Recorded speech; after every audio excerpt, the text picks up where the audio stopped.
மீன ராசி பார்த்தீங்கன்னா, ஃபஸ்ட்டு இது வந்து ஸ்பிரிச்சுவல் சைன் மேடம்.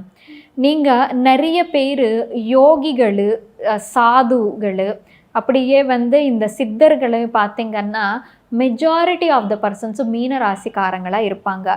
மீனம் பார்த்தீங்கன்னா, ராசி சக்கரத்தில இறுதியா இருக்கக்கூடிய ராசி தான் மீனம். மீனத்துக்கு அப்புறம் வேற எதுவுமே இருக்காது.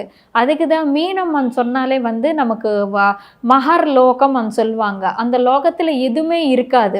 ஸோ இப்போ நாம சொன்னோம் மேஷத்துல இருந்து ஆரம்பிச்சுட்டு மேஷம் அண்ணா பாடி, ரிஷபம் அண்ணா சாப்பாடு, மிதுனம் அண்ணா கம்யூனிகேஷன் சொல்லிட்டு மீனமா வரும்போது பார்த்தீங்கன்னா எல்லாத்தையும் விட்டுட்டு ஒரு மோட்சம் பார்த்தீங்களா, அதுதான் மீனம். என்ன கேட்டிங்கன்னா சிறப்பான ராசி மீன ராசின்னு நான் சொல்வேன். ஏன்னா மோஸ்ட்லி நிறைய பேர் மீன ராசிக்காரங்களுக்கு நிறைய பயமூத்திடுவாங்க.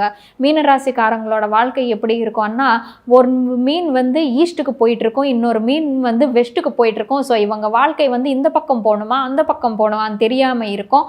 அப்படியெல்லாம் சொல்லிட்டு நிறைய பயமூத்திட்டு இருப்பாங்க. ஆனால் மீன ராசிக்காரங்க வந்து ஆன்மீக சிந்தனைக்குள்ளே போயிருக்காங்கன்னு வச்சுக்கோங்க மேடம், இவங்களுக்கு எந்த பிரச்சனையுமே வராது.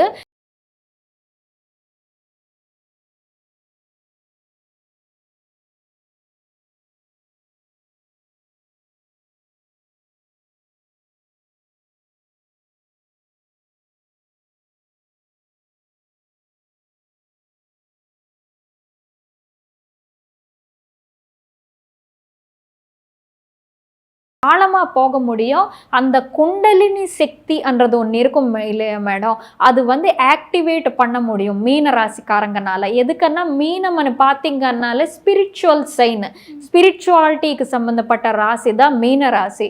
மீன ராசிக்காரங்க ஸ்பிரிச்சுவலுக்கு சம்மந்தப்பட்ட எந்த தொகைக்கு போனாலும் அவங்களுக்கு ரொம்ப நல்ல வெற்றி அடையுங்க.